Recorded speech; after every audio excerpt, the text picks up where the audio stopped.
وہ اندر داخل ہوا تو وہ بے ڈھنگے طریقے سے سو رہی تھی۔ وہ اپنے کوٹ کے بٹن کھولتا اس کی جانب بڑھا۔ چادر نیچے کو ڈھلکی ہوئی تھی۔ وہ اس کو بیڈ کے کنارے سے تھوڑا آگے تھا۔ اس قتل کے بدلے اپنے مرحوم چاچو کا خیال آتے ہی اس کے اندر شرارے پھوٹنے لگے۔ وہ خود پر ضبط کرتا پیچھے ہوا اور واش روم میں بند ہو گیا۔ تھوڑی دیر کے بعد نکلا تو وہ اسی پوزیشن میں بے نیاز سو رہی تھی۔ توبہ ہے، اس لڑکی کو تو سونا بھی نہیں آتا، اچھے خاصے بندے کا ایمان خراب کر دے۔ اس کی کرتی سے پیٹ کو نظر آتا دیکھ کر وہ خود سے بڑبڑاتا، اپنے بال ٹاول سے خشک کرنے لگا۔ وہ تھوڑا سا کسمسایا تو اس کے سنہرے بالوں کی لٹ اس کے چہرے کا طواف کرنے لگی۔ یہ منظر دیکھ کر دائم کے دل میں حشر سا برپا ہوا۔ وہ 15 سال کی ہونے کے باوجود مکمل حسن رکھتی تھی، کسی کا بھی دل ڈگمگا سکتا تھا۔ وہ تو پھر اس کا شوہر تھا۔ وہ بال خشک کر کے اس کی جانب آیا اور اس کے پاس جھک کر اس کو سیدھا لٹایا تاکہ وہ گر نہ جائے۔ ابھی اس کو چھوا ہی تھا دائم نے کہ وہ کرنٹ کھا کر بیدار ہوئی۔ آپ کون ہیں؟ وہ ڈر کے پیچھے ہوتے بولی تھی۔ دائم کا دل کیا کہ اپنا سر پیٹ لے، جس کو اپنے شوہر کا ہی نہیں پتا تھا۔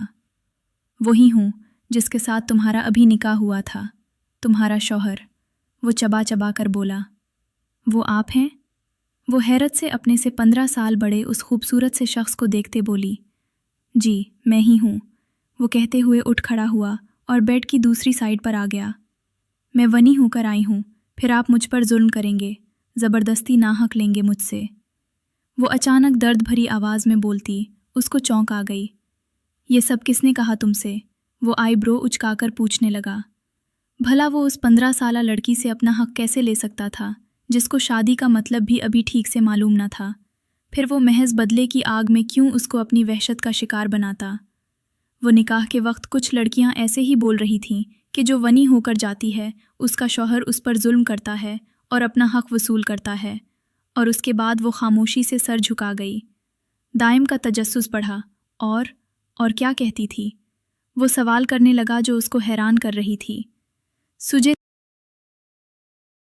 اور کہتی تھی کہ تم ہمت سے کام لینا، ان سب میں بہت درد ہوتا ہے۔ وہ روحانسی ہو کر بولی۔ دائم کو جھٹکا دے گئی، جو یہ سب کبھی خواب میں بھی نہیں سوچ سکتا تھا۔ وہ تو خود ونی کی رسم کے خلاف تھا، قتل کے بدلے قتل چاہتا تھا، مگر گاؤں کی رسموں کے آگے مجبور اور بے بس ہو گیا۔ ادھر آؤ میرے پاس، وہ اچانک بولا تو نوال نے سر اٹھا کر دیکھا۔ وہ تھوڑا جھجکتے ہوئے اس کے قریب ہوئی۔ کون سی کلاس میں پڑھتی تھی تم؟ اس نے اگلا سوال کیا۔ میں 8 کلاس میں پڑھتی تھی، اس نے معصومیت سے کہا۔ اس کی بات سن کر دائم نے ایک دم اس کے بازو کو کھینچ کر مزید اپنی جانب کیا۔ نوال کا دل اچھل کر حلق میں آ گیا۔ میرے قریب ہو کر بیٹھو تاکہ تمہیں مجھ سے ڈر نہ لگے اور مجھے سمجھنے میں مدد ملے۔ اس کے لہجے میں نرمی تھی۔ نوال کا دل بڑی مشکل سے سنبھلا تھا، ورنہ وہ تو سمجھی تھی کہ شاید وہ اپنا حق لینے لگا ہے۔ آپ مجھ پر ظلم نہیں کریں گے، نہ ہی اپنا حق لیں گے، وہ معصومیت سے بولتی۔ دائم کو سیدھا اپنے دل میں اتار گئی۔ معصوم سی تھی، اس نے آگے بڑھ کر اس کا سر اپنے سینے سے لگا لیا۔ نوال کا ننھا سا دل بڑی زور سے دھڑکا تھا۔ نہیں، میں اپنی چھوٹی سی بیوی پر کوئی ظلم اور زبردستی نہیں کروں گا۔ وہ محبت سے بولتا اس کو حیران کر گیا۔ سچ میں؟ وہ اس کے سینے سے منہ نکالتے پھر سے یقین دہانی کرنے لگی۔ دائم کا دل بے اختیار ہوا تھا۔ ہاں سچ میں، کہتے ساتھ اس نے نوال کی روشن پیشانی پر اپنے لب رکھے۔ وہ جی جان سے لرز تھی۔ مجھ سے ڈرنے کی ضرورت نہیں ہے، میں دوسروں جیسا نہیں ہوں نوال۔ وہ اس کا چہرہ تھام کر اس کو ریلیکس کرنے لگا، جو ہولے ہولے کانپ رہی تھی۔ دائم کی بات پر اس کا جسم کانپنا بند ہوا۔ چلو اب سو جاؤ، مجھے بھی نیند آ رہی ہے۔ وہ اس کو اپنے حصار سے آزاد کرتے بولا تھا تو وہ اپنی جگہ پر پرسکون ہو کر آنکھیں موند گئیں۔ نوال یہ کپڑے کیوں نہیں چینج کیے؟ چپ نہیں رہے کیا؟ اس کے اسی جوڑے کی جانب دیکھ کر بولا تو نوال نے آنکھیں کھولیں۔ چپ رہے ہیں، لیکن میرے پاس کوئی سوٹ ہی نہیں، کیا کروں؟ پھر وہ منہ بنا کر بولی۔ وہ الماری کی جانب بڑھا और उसमें से अपनी एक ट्राउज़र शर्ट निकाल कर उसको थमा दी। आज की रात गुजार लो, कल तुम्हारे सारे कपड़े आ जाएंगे। वो इस बात में सर हिलाते वार्डरोब की जानिब बढ़ गई। अब आगे फिर वो इम्तिहान में फंस गई थी। बाल करती की जिप में अटक कर रह गए जो निकल नहीं रहे थे। वो बारहा कोशिशें कर कर के थक चुकी थी। उसको ज़्यादा वक्त लगता देखकर दाइम भी परेशान हो गया। नवाल, तुम ठीक हो ना? इतना टाइम क्यों लग रहा है? उसने आवाज़ दी तो वो बेबसी से लब काटती दरवाजे तक आई। ये जिप खोल दें, बाल उसमें अटक गए हैं। वो अपनी बैक उसकी जानिब करते उसके जज्बात में ईंधन लगा गई। शफ़ाफ कमर पर ब्लैक स्ट्रिप्स उसके हुस्न में मज़ीद इजाफा कर रही थी। दाइम ने बमुश्किल हाथ बढ़ाकर उसके बालों को जिप से आज़ाद किया तो जिप खुलकर नीचे को आ गई। नवाल ने बमुश्किल अपनी कांधे वाली करती को मुट्ठी में दबोच कर रखा, वरना वो ढलक जाती। दाइम का दिल धड़कने लगा था। हो गया है, अब कर लो चेंज, वो कहते हुए बेड की जानिब बढ़ गया और वो चेंज करके कुछ देर बाद निकल आई। ये लड़की आज मेरा इम्तिहान लेकर ही छोड़ेगी, वो उसको अपने ट्राउज़र शर्ट में देखकर मुदहम आंखों होते बोला था, जो सरापा हुस्न लग रही थी। उसका अपने मजरूह जज्बात पर बंद बांधना मुश्किल हो गया था, जबकि वो नफ्स का गुलाम नहीं था। नवाल खामोशी से समेट कर उसके पहलू में लेट गई तो उसने भी लाइट ऑफ करके आंखों पर बाजू रख लिया। ये रात उसके लिए इंतहाई मुश्किल थी। वो सुबह जल्दी उठा था, वॉशरूम में जाकर फ्रेश हुआ। बाहर निकलते ही नवाल की तरफ देखा जो गहरी नींद में थी। वो चंद लम्हे उसे खामोशी से देख रहा। उसके चेहरे पर सुकून और मासूमियत थी। करीब जाकर नरमी से उसका कांधा हिलाया। नवाल, उठ जाओ, सुबह हो गई है। उसकी आवाज़ निहायत ही नरम थी, जैसे कोई किसी मासूम बच्चे को जगा रहा हो। नवाल आंखें मुसलते हुए उठ बैठी और पलकें झपकाते हुए दाइम को देखने लगी। उसकी उम्र और मासूमियत उसके चेहरे से झलक रही थी। वो बेड से उठी और वॉशरूम की तरफ चली गई। कुछ देर बाद वो फ्रेश होकर निकली, लेकिन उसके बालों की हालत बिगड़ी हुई थी। लंबे घने बाल उलझकर उसके कांधे और कमर पर बिखरे थे। वो बेबस नज़रों से दाइम को देखने लगी। ये बाल नहीं सुलझ रहे, क्या करूं? उसने धीमी आवाज़ में कहा था। दाइम ने मुस्कुराकर उसे बैठने का इशारा किया। आओ, मैं ठीक कर देता हूं। नवाल ने झिझकते हुए कुर्सी पर बैठते हुए उसकी तरफ देखा। दाइम ने पहले तौलिया उठाकर उसके बालों से हल्की नमी को खुश्क किया। उसके हाथ नरम और महारत से चल रहे थे। फिर वो आराम से उसके बालों को सुलझाने लगा। तुम्हारे बाल बहुत खूबसूरत हैं नवाल, लेकिन ये बहुत मेहनत मांगते हैं, उसने हंसते हुए कहा था। नवाल ने सर झुका लिया। उसके होंठों पर हल्की सी मुस्कुराहट आ गई। दाइम ने बड़ी एहतियात से बालों की लुट को सुलझाया और फिर उन्हें खूबसूरती से बांध दिया। बस, अब बिल्कुल परफेक्ट हो। वो पीछे हटकर उसके चेहरे को देखने लगा। नवाल ने आईने में खुद को देखा और खुश हो गई। थैंक यू दाइम, वो मुस्कुराकर बोली थी। कोई बात नहीं, खुद करना सीखना, लेकिन जब तक तुम्हें ज़रूरत हो मैं मदद कर दूंगा, दाइम ने नरमी से कहा और उसके चेहरे पर इत्मीनान देखकर वो भी मुस्कुरा दिया। वो दोनों फ्रेश होकर कमरे से बाहर निकले। नवाल के चेहरे पर झिझक नुमाया थी। उसके कदम दाइम के साथ साथ चलने में लरज रहे थे। वो हर कदम पर दाइम की तरफ देखती, जैसे उसकी हिफाजत और एतमाद की मुंतज़िर हो। दाइम ने उसकी तरफ एक हल्की सी मुस्कुराहट से देखा, जो उसके खौफ को कुछ हद तक कम कर गई। नीचे डाइनिंग टेबल पर सब मौजूद थे। जैसे ही वो दोनों अंदर दाखिल हुए, बीजान की नज़रें नवाल पर जा ठहरें। उनकी पेशानी पर बुल पड़ गए थे। ये क्या तमाशा है दाइम? इस लड़की को खाने की मेज़ पर क्यों लेकर आए हो? दाइम ने नवाल का हाथ मजबूती से थाम लिया और अपनी जगह पर इत्मीनान से खड़ा हो गया। बीजान, ये अब से मेरी बीवी है और जहाँ मैं हूँ ये भी वही होगी। ये मेरे बराबर में बैठेगी। बीजान का चेहरा गुस्से से सुर्ख हो गया।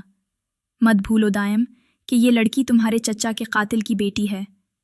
पूरे डाइनिंग हॉल में खामोशी छा गई। सबकी नज़रें दाइम और बीजान पर जम गई थीं। नवाल के चेहरे का रंग फक हुआ और उसके हाथ लड़जने लगे। दाइम ने एक गहरी सांस ली और बीजान की जानिब देखा। ये कातिल की बेटी है बीजान, मगर ये खुद कातिल नहीं है। اس کے باپ کے گناہوں کا حساب اس سے نہیں لیا جائے گا۔ دائم کی آواز میں ایسا اعتماد اور سختی تھی کہ ہال میں موجود ہر شخص حیرت زدہ رہ گیا، جیسے کسی نے ان پر سکتہ طاری کر دیا ہو۔ سب کی آنکھیں دائم پر جم گئیں۔ بیجان کی آنکھوں میں بے یقینی تھی، جیسے انہیں یقین نہ آ رہا ہو کہ دائم ان کی بات کا اس طرح سے جواب دے سکتا ہے۔ پاس کھڑی نوال خوف زدہ ہو گئی تھی۔ تم پریشان مت ہو نوال، میں تمہارے ساتھ ہوں۔ لیکن بحث کا ماحول اس قدر بوجھل ہو چکا تھا کہ نوال کا کھڑے رہنا محال ہو گیا۔ وہ کانپتے دل کے ساتھ کھڑے رہنے کی کوشش کر رہی تھی، لیکن ہر طرف سے نظریں اسے چھلنی کر رہی تھیں۔ آؤ اوپر چلتے ہیں، وہ اس کی حالت دیکھتے ہوئے بولا۔ بیجان نے غصے سے کچھ بولنے کی کوشش کی، لیکن دائم ان کی طرف دیکھے بغیر نوال کو آرام سے اپنے ساتھ لے گیا۔ وہ خاموش تھی، مگر اس کی آنکھوں میں آنسو تھے۔ دائم نے اسے کمرے میں لا کر بیڈ پر بٹھایا۔ اب یہ سب باتیں سننے کی ضرورت نہیں ہے، تم صرف میری بات سنو گی، باقی سب کو میں دیکھ لوں گا۔ نوال نے پہلی بار اس کی آنکھوں میں اعتماد کے ساتھ دیکھا اور دھیرے سے سر ہلا دیا۔ دائم نے مسکراتے ہوئے اس کے آنسو صاف کیے۔ چلو، میں تمہارے لیے ناشتہ منگواتا ہوں، پھر دونوں ناشتہ کرتے ہیں۔ یہ کہتے ہی وہ اٹھ کر چلا گیا۔ وہ نوال کو ناشتہ کروا کر آفس کے لیے نکل چکا تھا اور وہ اپنے کمرے میں اکیلی تھی۔ صبح کے تلخ واقعات کے بعد اس کا دل بے حد بوجھل ہو چکا تھا، مگر دائم کے تسلی بخش الفاظ نے اسے کچھ سکون دیا تھا۔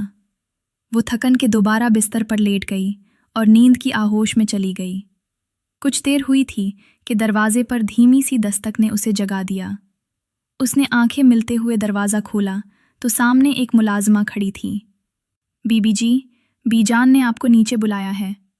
اس کا دل ایک دم سے دھڑکنے لگا۔ وہ سامنے کھڑی ملازمہ کو دیکھنے لگی، جیسے یہ جاننے کی کوشش کر رہی ہو کہ اسے نیچے کیوں بلایا جا رہا ہے۔ اس کے دل میں وسوسے اٹھنے لگے تھے۔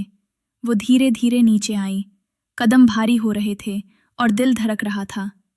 جیسے ہی وہ لاؤنج میں پہنچی، بیجان کی تیز نظریں اس پر گڑ گئیں۔ یاد رکھو، دائم کی نرمی سے یہ مت سمجھنا کہ ہم تمہیں اپنا لیں گے۔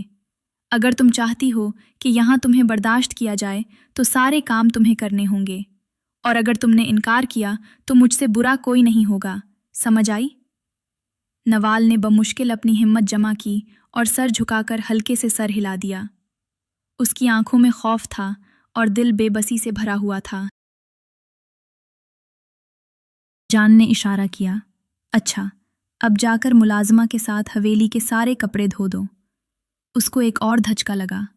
اسے تو ان کاموں کا بالکل تجربہ نہیں تھا، مگر وہ کچھ بولنے کی ہمت نہیں کر سکی اور سر جھکا کر بیجان کے حکم پر چل پڑی۔ ملازمہ اسے واشنگ ایریا میں لے گئی، جہاں کپڑوں کا ڈھیر پڑا تھا۔ کپڑے دیکھ کر نوال کی آنکھیں پھٹی کی پھٹی رہ گئیں۔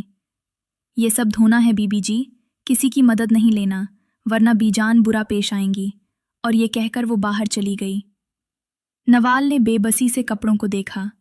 اس کے ہاتھ کپڑوں کے ڈھیر کو چھوتے ہوئے لرز رہے تھے، مگر اس کے پاس اور کوئی راستہ نہیں تھا۔ آہستہ آہستہ اس نے کپڑوں کو دھونا شروع کیا، مگر تھوڑی ہی دیر میں وہ تھکن سے چور ہو گئی۔ اس کے ہاتھ سرخ ہو گئے تھے، آنکھوں میں آنسو آ گئے تھے، پھر بھی وہ ہار ماننے کی بجائے کام کرتی رہی۔ ہر کپڑا اس کے لیے ایک نئی آزمائش تھا۔ وہ دل ہی دل میں سمر کرتے کپڑے دھوتی گئی۔ شام کے سائے گہرے ہو چکے تھے۔ جب دائم آفس سے حویلی واپس آیا تو جیسے ہی وہ اپنے کمرے میں داخل ہوا، سامنے کا منظر دیکھ کر اس کے قدم رک گئے۔ نوال بیڈ پر بیٹھی ہوئی تھی۔ اس کا چہرہ سرخ تھا اور آنکھوں سے بے تحاشا آنسو بہہ رہے تھے۔ وہ اتنی معصوم لگ رہی تھی کہ دائم کا دل تڑپ اٹھا۔ وہ تیزی سے اس کے قریب آیا۔ نوال، کیا ہوا میری جان؟ کیوں اس طرح رو رہی ہو؟ نوال نے اپنے آنسو صاف کرنے کی کوشش کی، مگر اس کی لرزتی ہوئی آواز اور نم آنکھیں اسے مزید بے بس ظاہر کر رہی تھیں۔ وہ ایک دم دائم کے گلے لگ گئی اور سسکیاں لیتے بولی۔ وہ اس کے گلے لگنے پر بوکھلا گیا۔ آج مجھ سے بیجان نے بہت سارے کپڑے دھلوائے۔ دیکھیں، میں بہت تھک گئی ہوں، میری کمر بہت درد کر رہی ہے۔ یہ سن کر اس کے اندر غصے کی ایک لہر اٹھنے لگی، مگر وہ نوال کے سامنے خود پر قابو پا گیا۔ اس نے نوال کو اپنے بازوؤں میں بھر لیا۔ چلو لیٹو، मैं तुम्हारी कमर दबाता हूँ। नहीं नहीं, आप ये क्या कर रहे हैं? उसने फौरन इनकार किया था। चुपचाप लेट जाओ नवाल, ये मेरा हुक्म है, वो थोड़ी सख्ती से बोला। नवाल बेबस होकर लेट गई। दायम ने हल्के हाथों से उसकी कमर दबाना शुरू की। उसके हाथ इतनी नरमी से हरकत कर रहे थे। उसने उसके कांधे, बाजू और नन्हे जिस्म के हर हिस्से को इस तरह दबाकर सुकून दिया कि नवाल के चेहरे पर आहिस्ता आहिस्ता सुकून के आज़ार ज़ाहिर होने लगे। आपको ये सब करने की ज़रूरत नहीं थी, वो शर्म से सुर्ख पड़ते बोली थी। तुम मेरी जिम्मेदारी हो नवाल, तुम्हारा हर दुख मेरा है और तुम्हारी हर थकन मेरी है। इस बात पर नवाल के होंठों पर हल्की सी मुस्कुराहट आ गई और वो आहिस्ता आहिस्ता नींद की आगोश में चली गई। दायम ने उसके चेहरे को प्यार से देखा, उसकी पेशानी पर एक नर्म बोसा दिया और उसका कंबल दुरुस्त करके खामोशी से उठ खड़ा हुआ। वो कमरे से बाहर निकल गया। वो तेज़ कदमों के साथ बीजान के कमरे की तरफ बढ़ा था। उसका चेहरा गुस्से से सुर्ख था और आंखों में गैर मामूली सख्ती थी। जैसे ही उसने कमरे में कदम रखा, वहां बीजान, दादा जान और दूसरे बुजुर्ग गहरी गुफ्तगू में मसरूफ थे। दायम ने सीधा बीजान की तरफ देखा। बीजान, आपने नवाल से पूरी हवेली के कपड़े क्यों धलवाए? क्या घर के बाकी मुलाजमीन ख़त्म हो गए थे? उसकी आवाज़ में गुस्सा था। बीजान जो सुकून से बैठी थीं, उसके सवाल और लहजे पर फौरन चूक गईं। उनके चेहरे पर गुस्सा उभर आया। वो उठ खड़ी हुईं। दायम, ये किस तरह का लहजा है? क्या तुम अब हमसे इस तरह बात करोगे? जब से वो लड़की की उस घर में आई है, तुम्हारी ज़बान और रवैया दोनों बदल गए हैं। भूल गए हो कि हम तुम्हारे बड़े हैं? बीजान, मुझे माफ़ कीजिए, लेकिन बात मेरी बीवी की है। वो उस घर में जैसे भी आई, चाहे वनी होकर आई हो या मेरी मर्ज़ी से, लेकिन अब वो मेरी इज्जत है। मैं नहीं चाहता कि कोई उसे मुलाजमों जैसा समझकर उसके साथ ज़्यादती करे। वो अपने गुस्से को पीता निहायत तहम्मुल से बोल रहा था। मैं चाहता हूँ कि हवेली के काम हवेली के मुलाजमीन से करवाए जाएं, नवाल से नहीं। मैं अपनी बीवी की इज्जत और सुकून पर कोई समझौता नहीं करूँगा। उसकी बात पर कमरे में सन्नाटा छा गया। दादा जान और बाकी बुजुर्ग हैरत से दायम को देख रहे थे। बीजान का गुस्से से कांपता हुआ चेहरा उनकी खामोशी का गवाह बन चुका था। दायम ने एक नज़र सब पर डाली और मजबूत कदमों के साथ कमरे से बाहर निकल गया। अपने पीछे एक भारी खामोशी छोड़ गया था। रात का वक्त था। डाइनिंग हॉल में दस्तरखान सजाया जा चुका था। बीजान और बाकी घरवाले अपनी नशिस्त संभाल चुके थे, मगर दायम और नवाल गायब थे। बीजान ने इर्द गिर्द देखते हुए मुलाजमा को बुलाया। दायम कहाँ है? और उस लड़की ने खाने के वक्त डाइनिंग टेबल पर आना क्यों नहीं पसंद किया? बीजान, वो अपने कमरे में खाना मांग रहे हैं, मुलाजमा ने अदब से कहा था। ये सुनकर बीजान का चेहरा सुर्ख हो गया। जाकर दायम को कहो कि फ़ौरन नीचे आए और डाइनिंग टेबल पर खाना खाए। हवेली के उसूल इस तरह नहीं बदलते, वो गुस्से से बोले थीं। मुलाजिम सर हिलाती हुई फ़ौरन उनके कमरे की तरफ चल दी। कमरे के अंदर दायम और नवाल सुकून से बैठे हुए थे। नवाल के चेहरे पर एक अजीब सी शर्मिंदगी का तासुर था और दायम उसकी तरफ मोहब्बत भरी नज़रों से देख रहा था। मुलाजमा ने दस्तक दी। साहब, बीजान ने कहा है कि आप डाइनिंग टेबल पर आकर खाना खाएं। बीजान से जाकर कह दो, मैं और नवाल डाइनिंग टेबल पर नहीं आएंगे। हमारा खाना कमरे में ही दिया जाए। ये फ़ैसला मेरा है और इस पर कोई समझौता नहीं होगा। उसने संजीदगी से कहकर दरवाज़ा बंद कर दिया। मुलाजमा सहमे हुए अंदाज में सर हिलाती हुई वापस चली गई और बीजान को जाकर ये पैगाम दिया। बीजान, जो पहले ही गुस्से में थीं, ये सुनकर मज़ीद भड़क गईं। उनके चेहरे की सख्ती और नज़रों की चमक खौफनाक हो गई। उन्होंने गुस्से से मेज़ पर हाथ मारा। ये लड़की दायम को हमसे दूर करने की कोशिश कर रही है। ये सब उसी के असरात हैं। बीजान का दिमाग नफ़रत और गुस्से से भर चुका था। उनके दिल में नवाल के लिए साजिशी ख़यालात जन्म लेने लगे। नवाल, जो अपनी मासूमियत में दायम की मोहब्बत से मुतमईन थी, इस बात से बेखबर थी कि बीजान के दिल में उसके खिलाफ नफ़रत की आग मज़ीद भड़क चुकी है। सुबह का वक्त था और दायम मामूल के मुताबिक ऑफिस के लिए रवाना हो चुका था। वो अपने कमरे में बेड पर बैठी मोबाइल पर कार्टून देखने में मगन थी। اس کو نیا موبائل دائم نے لے کر دیا تھا تاکہ وہ اپنی دنیا میں خوش رہے اور حویلی کی سختیوں سے دور رہ سکے۔ بیجان جو پہلے ہی دائم کی محبت اور نوال کی موجودگی سے کڑی تھی، دل میں نفرت کا طوفان لیے کمرے میں آئیں۔ انہوں نے جب نوال کو اس بے فکری سے موبائل پر وقت گزارتے دیکھا تو ان کی برداشت کا بندھن ٹوٹ گیا۔ وہ غصے سے کمرے کے اندر آئیں اور ایک جھٹکے میں نوال کے ہاتھ سے موبائل چھین کر دیوار پر دے مارا۔ موبائل دیوار سے ٹکرا کر چکنا چور ہو گیا۔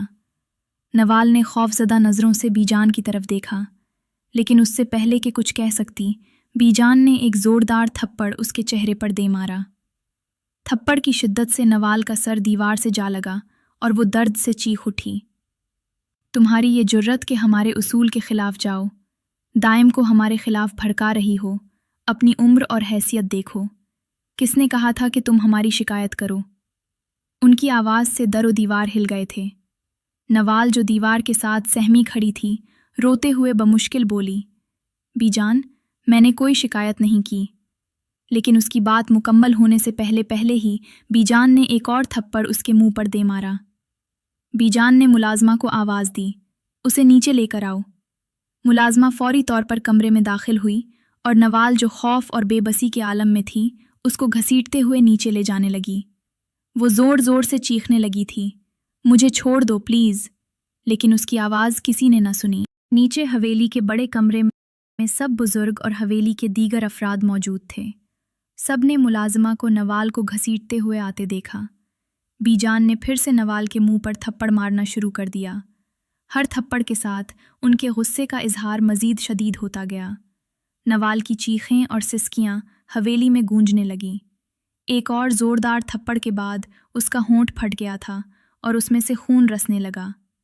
میر شاہ نے آگے بڑھ کر بیجان کو روکنا چاہا، مگر دادا جان نے اس کو بازو سے تھام کر روک لیا، اور پھر بیجان نے اتنی قوت سے اس کو تھپڑ مارا جس سے وہ لڑکھڑا کر زمین پر گر پڑی۔ اس کا نازک جسم مزید تاب نہ لا سکا اور وہ بے ہوش ہو گئی۔ عین اسی وقت دائم حویلی میں داخل ہوا۔ وہ اپنی کوئی فائل لینے آیا تھا، مگر نوال کو زمین پر بے ہوش ہوتے دیکھ کر اور اس کے ہونٹوں سے رسنے والے خون کو دیکھ کر اس کے اندر کا طوفان شدت اختیار کر گیا۔ وہ بھاگتے ہوئے نوال کے پاس آیا، اسے باہوں میں اٹھایا۔ یہ سب کیا ہو رہا ہے؟ کس نے کیا ہے یہ سب؟ وہ چیخا تھا۔ وہ ایک لمحہ بھی ضائع کیے بغیر نوال کو اٹھا کر حویلی سے باہر نکلا اور فوراً گاڑی میں ڈال کر ہسپتال کی طرف روانہ ہو گیا۔ نوال کی بے ہوشی اور چہرے پر لگے زخم اس کی روح کو چیر گئے تھے۔ اس کے دل میں صرف ایک سوال گونج رہا تھا، آخر کیوں اس معصوم کے ساتھ ایسا کیا گیا؟ اس نے گاڑی کی رفتار بڑھا دی۔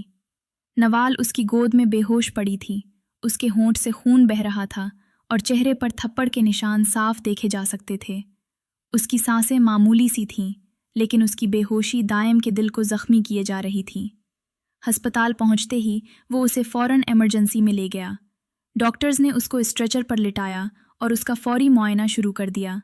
وہ بے چینی سے باہر ٹہل رہا تھا، اس کا دل بے قابو ہو کر دھڑک رہا تھا۔ تھوڑی دیر بعد ڈاکٹر باہر آیا۔ آپ کی پیشنٹ کو شاید کافی شدید تشدد کا سامنا کرنا پڑا ہے، جس کی وجہ سے یہ بے ہوش ہو گئی تھی۔ ہم نے انہیں ڈرپ لگا دی ہے۔ خوش قسمتی سے ان کی حالت خطرے سے باہر ہے۔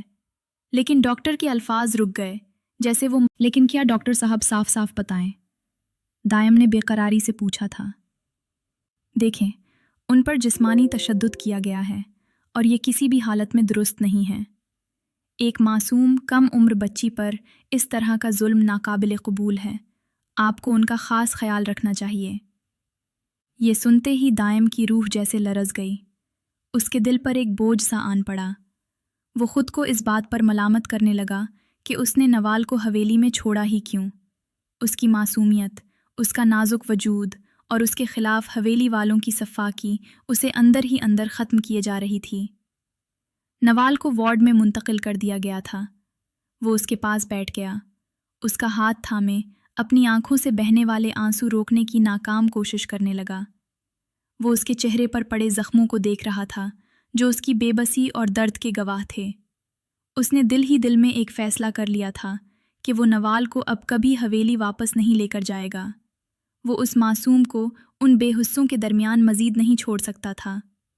मैं उसका मुहाफिज हूँ, उसका साथी और उसकी खुशियों का जिम्मेदार भी। मैं कैसे उससे लापरवाही बरत सकता हूँ, वो खुद से बोला था। का दिल ये सोचकर और ज़्यादा दिखने लगा था, लेकिन वक्त ने उसे ये बता दिया था कि वो उसकी ज़िंदगी का सबसे अहम हिस्सा बन चुकी है। वो अपनी मोहब्बत को मज़ीद किसी के जुल्म का शिकार नहीं होने देगा। दायम ने उसके चेहरे पर मोहब्बत से हाथ रखा। मेरी जान, अब तुम्हें किसी चीज़ का खौफ नहीं होगा, मैं हूँ तुम्हारे साथ हमेशा। नवाल बेहोशी की हालत में थी, लेकिन दायम की बातों में मोहब्बत और खुलूस साफ झलक रहा था।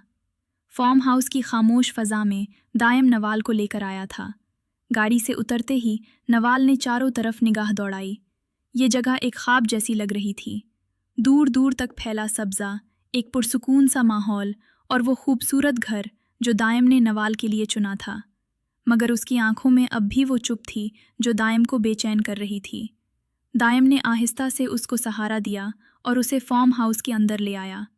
उसने नवाल को एक आरामदेह बेड पर लिटाकर मोहब्बत भरी नज़रों से उसे देखने लगा। नवाल की आंखों में थकन और दुख था, ज़बान पर खामोशी की मुहर लगी थी। नवाल, ये घर अब हमारा है, सिर्फ तुम्हारा और मेरा। यहाँ कोई नहीं होगा जो तुम्हें तकलीफ़ दे, कोई नहीं जो तुम्हारी इज्जत को रोन सके।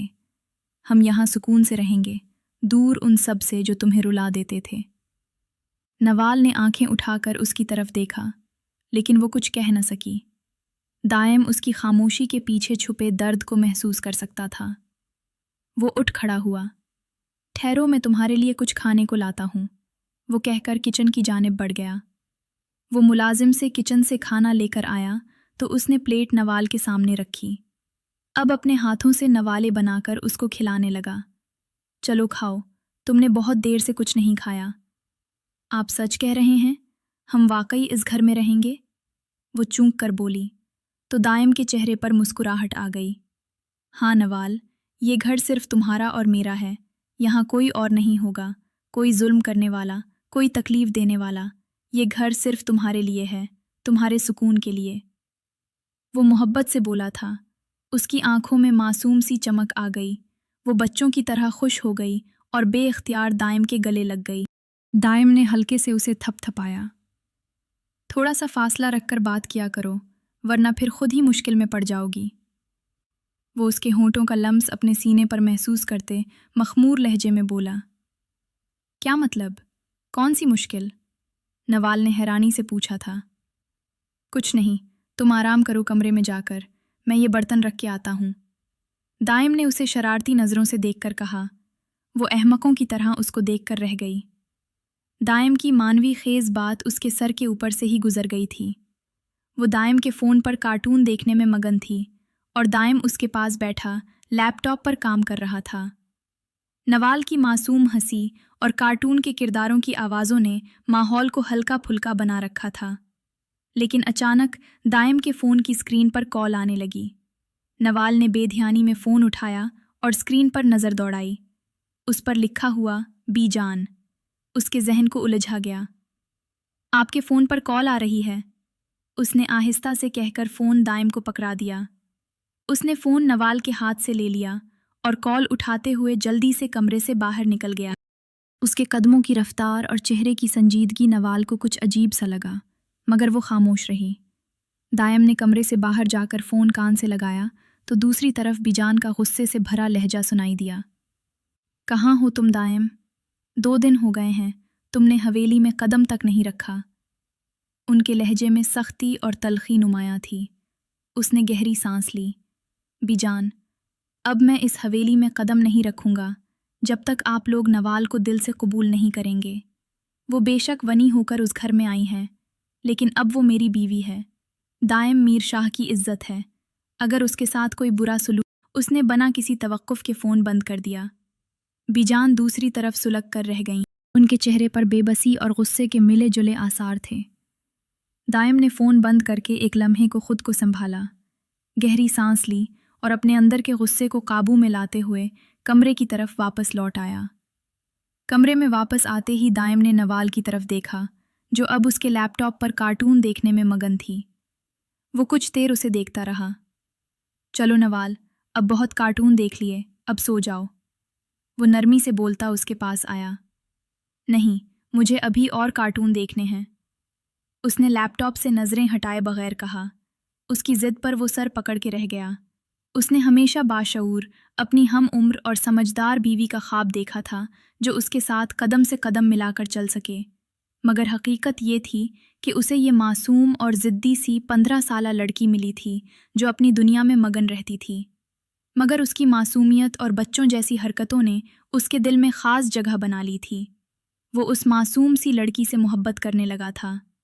अपनी सोचों को झटकता वो भी बैठ गया। ठीक है, देख लो कार्टून। उसने मोबाइल में उसके लिए नए कार्टून लगा दिए, फिर खुद लैपटॉप उठाकर अपने काम में मशगूल हो गया। मशगूल थे कि अचानक लाइट चली गई। नवाल के चेहरे पर खौफ के आसार नमूद हुए।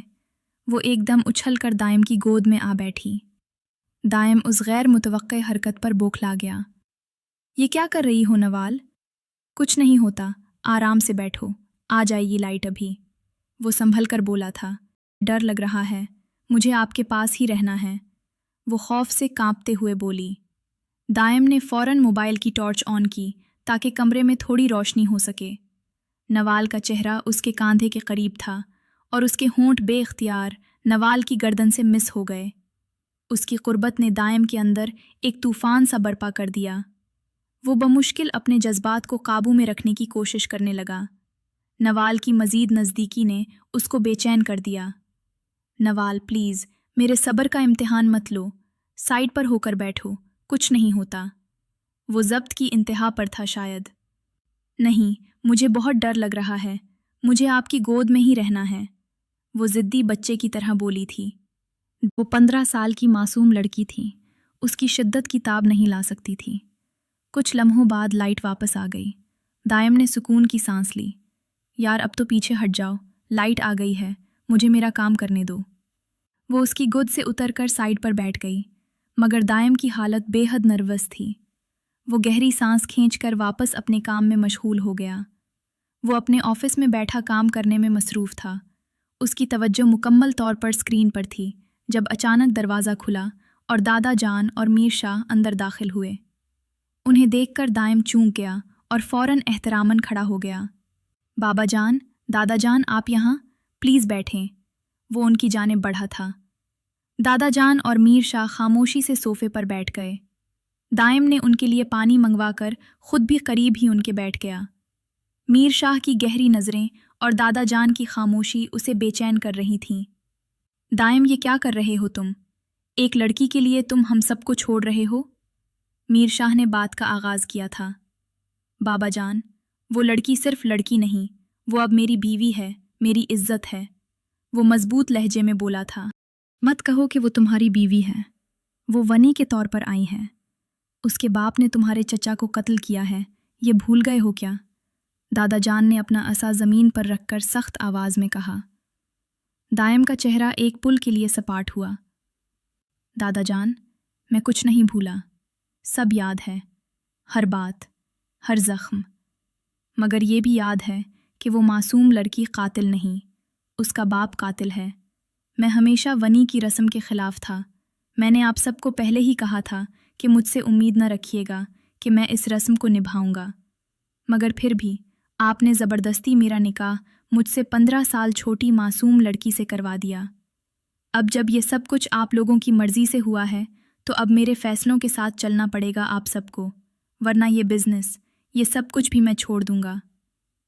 उसके सख्त और खरे लहजे ने ऑफिस की फ़ज़ा में खामोशी भर दी।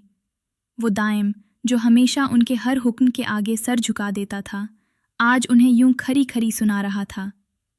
दादा जान को यकीन ही नहीं आ रहा था कि ये वही दायम है। दादा जान ने थोड़ी देर के लिए खामोशी इख्तियार की। देखो बेटा, गुस्से में फ़ैसले इस तरह के नहीं किए जाते, हमें सोचना पड़ेगा। ठीक है, तुम्हारी बात सुन ली, लेकिन नवाल और तुम हवेली वापस आ जाओ, वो तहम्मुल से बोले थे। नहीं दादा जान, मैं मज़ीद इस पर जुल्म नहीं होने दूंगा। वो सिर्फ 15 साल की है। आप लोगों ने उसकी उम्र का भी ख्याल नहीं किया और उसे अपनी नफ़रतों का निशाना बना डाला। कम अज़ कम उसके बड़े होने का तो इंतज़ार कर लेते, फिर नफ़रत कर लेते। अभी वो शादी का मतलब भी नहीं जानती, नफ़रतों का मतलब भी नहीं जानती, और आप सब ने उस पर जुल्म के पहाड़ तोड़ दिए। बीजान को किसी ने कुछ नहीं कहा। वो उस पर जुल्म करती रहीं, मगर अब नहीं। जब तक मैं जिंदा हूं, उस पर एक आंच भी नहीं आने दूंगा। उसकी आवाज़ में वो शिद्दत थी जो दादा जान और मीर शाह को खामोश कर गई। बेटा, हम तुम्हारी बात को समझते हैं, हम कोई हल निकालेंगे, मगर तुम हवेली वापस आ जाओ। मीर शाह ने भी उसको समझाना चाहा। जब आप लोग कोई हल निकाल लेंगे और नवाल के साथ इंसाफ करेंगे, तब मैं वापस आ जाऊंगा, इससे पहले नहीं। उसने दो टोक जवाब दिया था। दादा जान और मीर शाह एक दूसरे की जानिब बेबसी से देखने लगे। ठीक है बेटा, जैसे तुम्हें मुनासिब लगे। दादा जान और मीर शाह आहिस्ता कदमों से ऑफिस से बाहर निकल गए। वो एक गहरी सांस लेकर कुर्सी पर गिर गया। उसके दिल में दुख और गुस्सा दोनों मौजूद थे, मगर उसने फैसला कर लिया था कि अब वो उस मासूम के हक के लिए हर हद से गुजर जाएगा।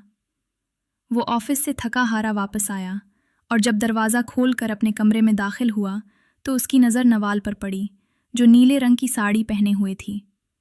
वो अपनी सादगी और मासूमियत में साड़ी में बेहद खूबसूरत लग रही थी। वो एक लम्हे के लिए चुपचाप खड़ा रह गया, जैसे उसकी आंखों के सामने कोई हसीन ख्वाब आ गया हो। वो कदम कदम चलते हुए उसके करीब पहुंचा और बेख्तियार उससे पूछ बैठा, ये साड़ी तुम्हारे पास कहाँ से आई? मैंने तो नहीं लेकर दी तुम्हें। मुलाजमा सकीना आंटी की बेटी है ना, वो लेकर आई थी, तो मैंने कहा मैं भी पहन कर देखती हूँ, मुझे बहुत पसंद आई। उसके लहजे में मासूमियत थी। वो सर पकड़ के रह गया। फिर अचानक नवाल की साड़ी, जो ठीक से बंधी नहीं थी, खुलकर ज़मीन पर गिर गई। नवाल के तमाम नशेब व फराज दाइम के सामने वाजे हो गए। उसका नाजुक नीम बिरहना वजूद दाइम के सामने क़यामत खेज़ मंजर पेश कर रहा था। उसको गहरी निगाहों से देखकर रह गया। वो फ़ौरन शर्मिंदा होकर साड़ी को उठाने लगी। मुझे साड़ी ठीक से पहननी नहीं आती, प्लीज़ मेरी मदद कर देना दायम, वो बेचारीगी से बोली। मैं कैसे मदद करूं? मुझे नहीं आती। उसको बच्चों की तरह पुकार लगा तो फिर आप नेट से देखकर पहना दें, मुझे नहीं पहननी आ रही। दायम उसकी ज़िद के आगे हार कर आगे बढ़ा। ठीक है, रुको। वो अपना फ़ोन निकाल कर साड़ी बांधने का तरीक़ा देखने लगा। दायम के दिल में एक जज्बाती तूफ़ान मच रहा था। नवाल की क़ुर्बत में उसका दिल तेज़ तेज़ धड़क रहा था। उसका दिल चाह रहा था कि वो उस नन्हे वजूद को अपनी बाहों में भर ले, मगर जानता था कि वो अभी बहुत छोटी है, वो उसकी शिद्दत को नहीं सह पाएगी। उसने अपने जज्बात पर काबू पाया और साड़ी को दुरुस्त तरीक़े से उसको पहना दिया। वो क़यामत सी लग रही थी। नीले रंग की साड़ी में वो एक मुकम्मल हसीन ख्वाब की तरह नज़र आ रही थी। वो उसको देखता रह गया। आखिर इतना रूप वो कहाँ से लाती थी? बताएं, कैसी लग रही हूँ? वो पुल्लों को लहरा कर बच्चों की तरह खुश होते पूछने लगी। बहुत हसीन लग रही हो, वो बेख्तियार बोलता। उसको सीने से लगाकर उसके माथे पर बोसा दे गया। वो जो अब बेहद खुश नज़र आ रही थी, आगे बढ़कर दायम की तरह उसको गले लगाकर उसके माथे पर बोसा दे गई। वो हका बुका रह गया उसकी जसारत पे। उसको अचानक एक शरारत सूझी और वो एकदम शिद्दत से नवाल की तरफ झुक गया। चलो, अब ऐसे भी करो, वो मुस्कुराहट दबाकर बोला। नहीं, ऐसे दर्द हुआ है मुझे, वो मासूमियत से मुंह बनाकर अपने होंठों को सहलाते बोली। वो मुस्कुराकर उसको खुद में भेंच गया। वो जानता था कि उस वक्त उसकी मासूमियत और उसका बचपन ही उसका सबसे बड़ा जमाल था। बीजान के कमरे का माहौल खासा सर्द और दबाव से भरा हुआ था। दादा जान और मीर शाह और हवेली के बाकी बुजुर्ग अपनी जगह पर सर झुकाए खामोशी से बैठे थे। बीजान के चेहरे पर उलझन, गुस्से और बेबसी का तासुर आज था। उनकी आंखों में वही शोले जल रहे थे। मुझे यकीन नहीं आ रहा कि दायम इस हद तक, ये वही दायम है जो हमेशा मेरी हर बात मानता था, और अब तुम लोग उसे मनाने के लिए उसके ऑफिस तक गए, लेकिन वो फिर भी वापस नहीं आया। आखिर ऐसा क्या जादू कर दिया उस लड़की ने? क्या बात है जो उसने उसे इस हद तक बदल दिया है? बीजान, जो भी है, हमें अब इस हकीकत को तस्लीम करना होगा। उसने वाज़ेह अल्फाज में कह दिया है कि जब तक हम नवाल के साथ अपना रवैया दुरुस्त नहीं करते, वो उस घर में कदम नहीं रखेगा। हमें उसकी बात माननी पड़ेगी, वरना ये मसला और बढ़ जाएगा। मीर शाह ने तफसील से उन्हें आगाह किया। बीजान ने अपने चेहरे पर उलझन का तासुर मज़ीद गहरा कर लिया। उनकी पेशानी की शिकनें वाज़े हो गईं। उन्होंने गहरी और तवील सांस ली। इसका मतलब है कि हम उस टांग भर की लड़की के सामने झुक जाएं जो वनी की रस्म के तहत उस घर में आई थी, जिसके बाप ने हमारे ख़ानदान का खून बहाया। बीजान जवान खून है। अगर वो हमसे और बदगुमान हो गया तो उसे वापस लाना मुमकिन नहीं होगा। आप जानती हैं, वो हमारे ख़ानदान का वाहिद चश्म चराग है।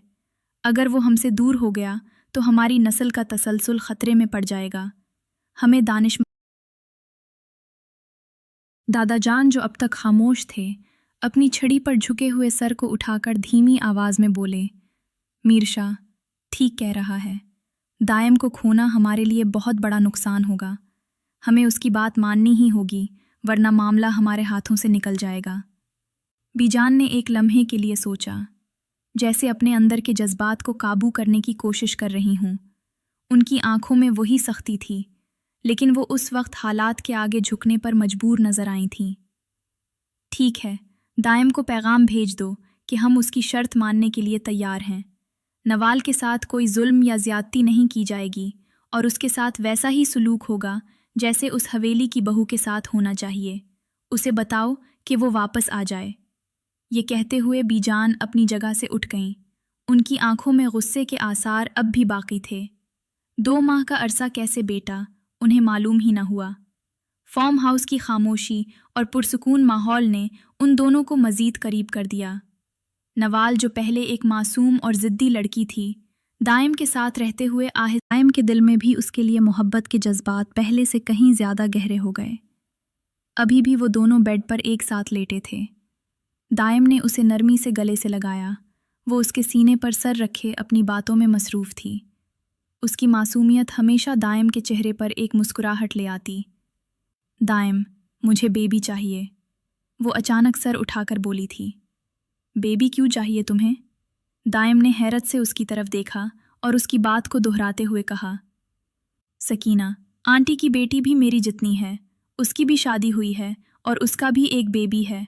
वो इतना छोटा और प्यारा है, इसलिए मुझे भी बेबी चाहिए, वो फ़ौरन से बोली थी। उसकी मासूमियत और बच्चों जैसी ख्वाहिश पर वो हंस पड़ा। अच्छा, तो तुम्हें बेबी चाहिए? उसकी मुस्कुराहट में शरारत भी शामिल हो गई थी। हाँ, नवाल ने फ़ौरन सर हिलाकर कहा। चलो फिर, बेबी लाने के लिए जो कहूँगा वो करना पड़ेगा। दायम ने नरमी से उसके बालों को छुआ था। ठीक है, वो मासूमियत से बोली तो वो गहरा मुस्कुराया। चलो फिर मेरे करीब आओ। नवाल ने शर्माते हुए दायम के चेहरे की तरफ देखा, फिर आहिस्ता से वो दायम के करीब हुई। दायम ने पुरसकून होकर अपनी आंखें बंद कर लें। उन दूरियों को ख़त्म कर दो नवाल, वो सरगोशी नुमा अंदाज में बोला था। वो थोड़ा झिझक, लेकिन दायम की मोहब्बत और खुलूस ने उसे एतमाद बख्शा। वो आहिस्ता से दायम के करीब होकर तमाम दूरियों को मिटा गई। दायम की धड़कनें तेज़ हो गई थीं। नवाल के करीब होने से उसके जज्बात का बंध टूटने लगा था। वो बेख्तियार होते नवाल की सराहीदार गर्दन की तरफ झुका। नवाल ने एक लम्हे के लिए सुकून महसूस किया, लेकिन जैसे ही दायम की शिद्दत बढ़ने लगी, वो सिसकने लगी। दायम की कुर्बत और जज्बात की शिद्दत उसकी बर्दाश्त से बाहर होने लगी। वो अचानक रोने लगी थी। उसके आंसू दायम के दिल पर गिरे जैसे किसी ने गर्म लोहा रख दिया हो। वो फ़ौरन पीछे हट गया और ख़ुद को कूसने लगा। उसने जल्दी से नवाल को गले लगाया, उसके आंसू साफ किए। बस अब कुछ नहीं करूँगा, रोना बंद करो नवाल, वो उसको सीने से लगाए नरमी से बोला था। दायम, मुझे दर्द हुआ था, वो हिचकियों से रो रही थी। मुझे माफ़ कर दो, मैं तुम्हें तकलीफ़ नहीं देना चाहता था।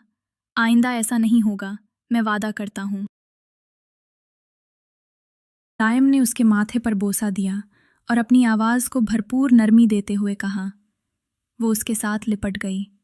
दायम ने उसे मज़ीद संभाल कर अपने करीब किया और उसे सुकून देने के लिए उसके बालों को सहलाने लगा। उसकी आंखों से आंसू थम गए, लेकिन दायम की बेचैनी बढ़ती गई। वो अपने मजरूह जज्बात को संभालने की कोशिश कर रहा था, जो उस मासूम की कुर्बत में मचलने लगते थे। वो अपने कमरे में अलमारी से कपड़े निकालकर ऑफिस जाने की तैयारी कर रहा था।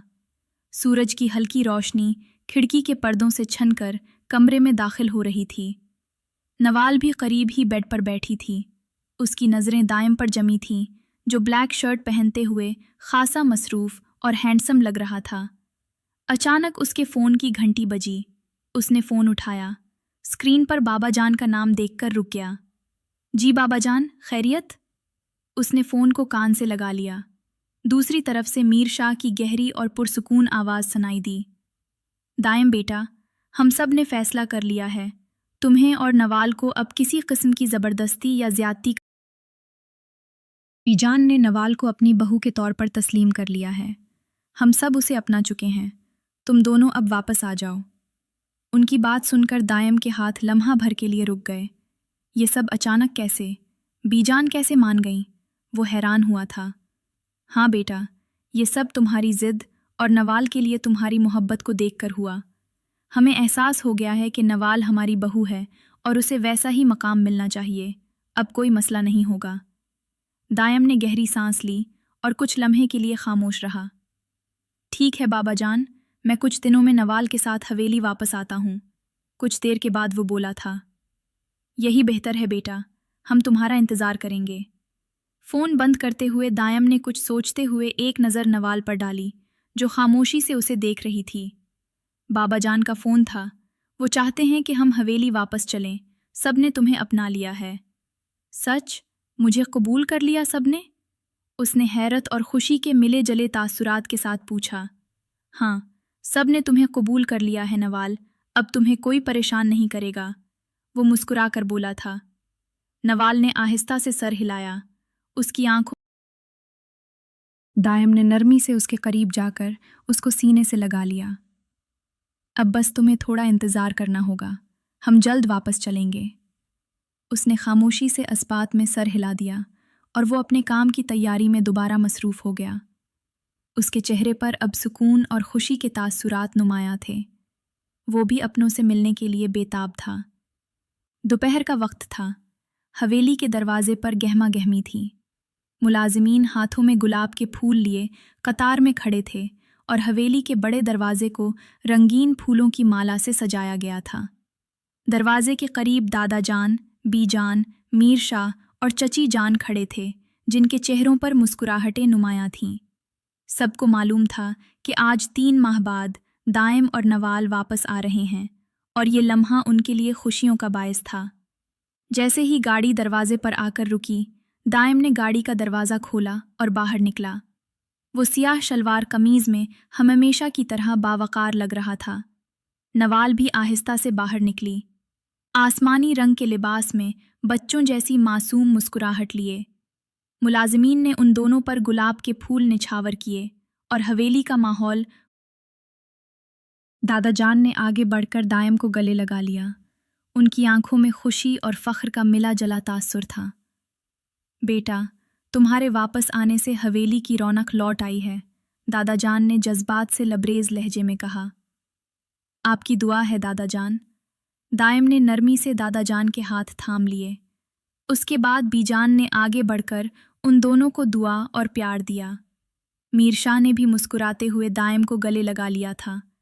नवाल के चेहरे पर खुशी और हैरत के मिले जले तासुरात थे।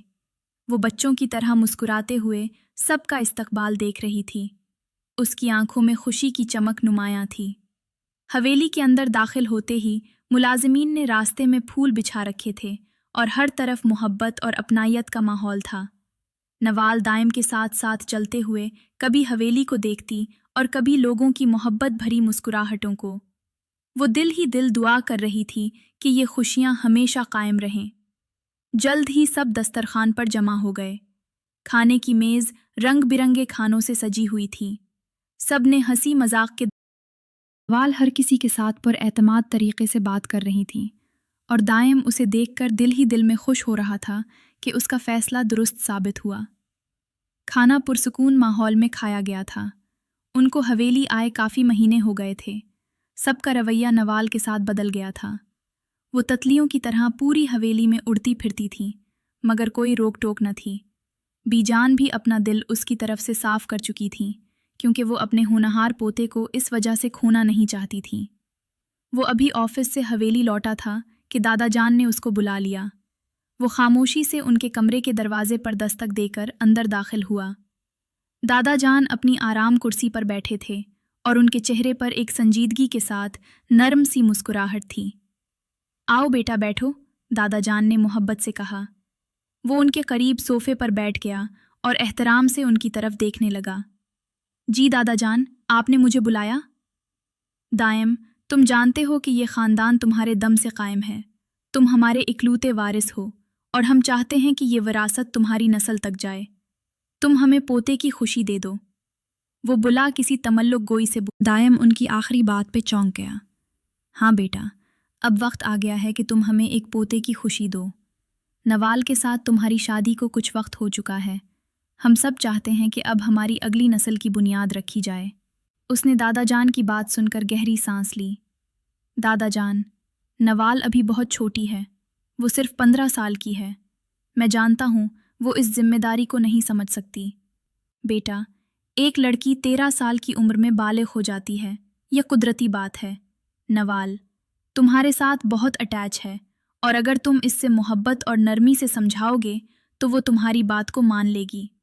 हमें यकीन है कि वो तुम्हारी खुशी में अपनी खुशी देखेगी। वो तो जैसे हथेली पर सरसों जमाए बैठे थे। वो बेबस हुआ। उसका चेहरा किसी गहरे इस्तराब का शिकार लग रहा था। दादा जान, मैं नवाल को समझाऊंगा, लेकिन मुझे खुद कुछ वक्त चाहिए।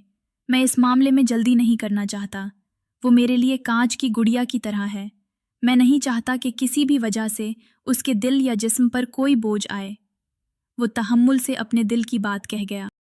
बेटा, हमें मालूम है कि तुम उसे कितना चाहते हो, लेकिन एक बात याद रखो, नस्ल का तसलसल ज़रूरी है। ये हवेली, ये ज़मीन, ये विरासत सब तुम्हारी जिम्मेदारी है और इस जिम्मेदारी का हक तब अदा होगा जब हमारी अगली नस्ल का वजूद होगा। दादा जान ने नरम लहजे में उसे समझाया था। वो खामोशी से उनकी बात सुनता रहा। वो अंदर ही अंदर शिश उपंज में मुब्तला। उसे ये समझ नहीं आ रहा था कि वो इस मामले को कैसे संभाले। नवाल की मासूमियत और कम उम्री उसके दिल में बार बार आ रही थी और वो दादा जान की ख्वाहिश के आगे बेबस भी महसूस कर रहा था। ठीक है दादा जान, उसने बिलाखिर खामोशी से कहा। वो कमरे से बाहर निकल आया। उसके दिल में एक बोझ सा महसूस हो रहा था। उसने नवाल के लिए बहुत से की कन्फर्मल करवाना चाहता था और वो नहीं चाहता था कि कोई भी ऐसा फ़ैसला उसकी मासूम ज़िंदगी पर असर डाले। लेकिन दादा जान की ख्वाहिश और ख़ानदान की उम्मीदों के आगे उसके पास कोई दूसरा रास्ता नहीं था। वो परेशान सा चेहरा लिए कमरे में दाखिल हुआ। उसके कदमों में वो ठहराव न था जो आम तौर पर जो बेड पर बैठकर उसके मोबाइल पर कार्टून देखने में मगन थी। क्या हुआ? थके हुए लग रहे हैं आप। वो उसकी तरफ देखते ही मुस्कुराकर बोली। कुछ नहीं, बस थोड़ा सा परेशान हूँ। उसने नवाल की तरफ देखा और हल्के से सर हिलाया। परेशान क्यों हैं? मुझे बताना, शायद मैं कुछ कर सकूं। नवाल ने मोबाइल एक तरफ रख दिया और करीब आकर उसके हाथ थाम लिए। वो मुस्कुराकर उसके नन्हे हाथों को देखने लगा जिसमें उसके हाथ थे। तुम्हें याद है, तुमने कहा था कि तुम्हें बेबी चाहिए। उसकी बात पर नवाल की आंखों में खुशी की चमक आ गई। हाँ, चाहिए ना? कब मिलेगा मुझे बेबी? वो अपनी असली मासूमियत से बोली। नवाल, तुम्हें मालूम है कि बेबी कैसे आता है? दायम ने गहरी सांस ली और उसकी तरफ संजीदगी से देखकर कहा। नवाल ने उलझन भरी नज़रों से उसकी तरफ देखा और नफ़ी में सर हिला दिया। नहीं, मुझे तो नहीं पता, लेकिन आप तो सब जानते हैं ना, आप ही बेबी ले आएं। दायम हल्का सा मुस्कुराया, मगर उस मुस्कुराहट में एक बेचैनी सी छुपी थी। नवाल, बेबी लड़कियां पैदा करती हैं, लेकर नहीं आते कहीं से। उसकी बात पर नवाल ने हैरत से आंखें फैलाईं। पता था, लेकिन मैं क्यों पैदा करूं बेबी? आप पैदा करें ना। दायम ने उसकी मासूमियत पर बेसाख्ता कहकहा लगाया, लेकिन जल्द ही संजीदा हो गया। नवाल, बीवी होने के नाते ये तुम्हारी जिम्मेदारी है, लेकिन तुम अभी बहुत छोटी हो। मैं तुम्हें इसके लिए मजबूर नहीं करना चाहता। नवाल ने गर्दन झुकाकर सोचने वाले अंदाज में सर हिलाया। अगर ये मेरी जिम्मेदारी है तो ठीक है, मैं कर लूँगी, लेकिन ये कैसे होगा? दायम ने उसके सवाल पर कुछ लम्हे खामोशी इख्तियार की। ये बातें तुम्हारे लिए समझना भी मुश्किल है, लेकिन मैं तुम्हें वक्त दूंगा। जब तुम इन बातों को समझने के काबिल हो जाओगी, तभी हम इस बारे में सोचेंगे। वो आहिस्ता से उसको सीने से लगाकर बोला था। नवाल ने मोहब्बत से उसकी तरफ देखा और मुस्कुरा दी। ठीक है दायम, आप जो कहेंगे मैं वही करूँगी। आप मेरे लिए सब कुछ हैं। दायम ने मुस्कुराकर उसके माथे पर नरमी से बोसा दिया और ख़ुद से वादा किया कि वो उसे कभी किसी दबाव या तकलीफ़ में मुब्तला नहीं करेगा। उसकी मासूमियत और उसकी भरोसामंद मुस्कुराहट ने दायम के दिल को सुकून बख्शा, मगर अंदर ही अंदर वो दादा जान की ख्वाहिश के बोझ तले दब रहा था। 9 साल बाद आज उसकी 18वीं सालगिरह थी। आज वो पूरे 18 साल की हो गई थी। उस 9 साल के अरसा में दायम शाह की मोहब्बत ने उसे एक हसीन दोशीज़ा बनाकर उभारा था। वो याकूती हसन की मालिक थी जो उसे देखता देखता ही रह जाता। वो इस कदर हसीना जमील थी, मगर दायम शाह अब तक अधूरा था। उसने उसके बड़े होने की बड़ी शिद्दत से इंतज़ार किया था और अपने मजरूह जज्बात को 3 साल से सलाती आ रहा था। उसने दादा जान और बीजान को भी अपने साथ 3 साल के इंतज़ार की सूली पर लटका कर रखा हुआ था, जो उससे पोते के ख्वाहिशमंद थे, मगर उसके कहे के मुताबिक नवाल के 18 साल के होने का इंतज़ार कर रहे थे। रात सालगिरह की तकरीब के बाद वो थकी हुई वार्डरोब से ड्रेस चेंज करके ड्रेसिंग टेबल के आगे बैठी अपने हाथों पर लोशन लगा रही थी। दायम अभी तक कमरे में नहीं आया था। वो दोस्तों में बैठा हुआ था। अभी उसको कुछ ही देर हुई थी कि कमरे का दरवाज़ा खुला। उसने मुड़कर देखा तो दायम उसको देखकर मुस्कुराते हुए उसकी जानिब आया। मेरा 3 साल का सब्र ख़त्म हुआ, अब तुम नहीं बचोगी, वो कहते साथ खींचकर उसको अपने साथ लगा गया। वो शर्माकर निगाहें झुका गईं। जानती थी उसने अपने दायम शाह को बहुत इंतज़ार करवाया था। दायम ने उसको अपनी बाहों में भर लिया और उठाकर बेड की जानिब ले आया। वो शर्म से सुर्ख पड़ती आंखें बंद कर गई। दायम ने आगे बढ़कर तमाम लाइट्स ऑफ कर दीं और फिर उसकी तरफ बढ़ते उस पर झुक गया। उसकी कुर्बत पाते ही दायम की 3 सालों की तशनगी और प्यास मट्टी थी। वो दोनों आज की रात मुकम्मल एक दूसरे को पा चुके थे।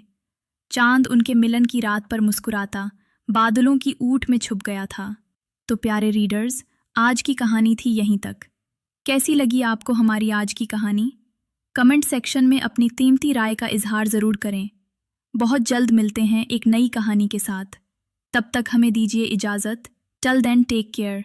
अल्लाह हाफिज़।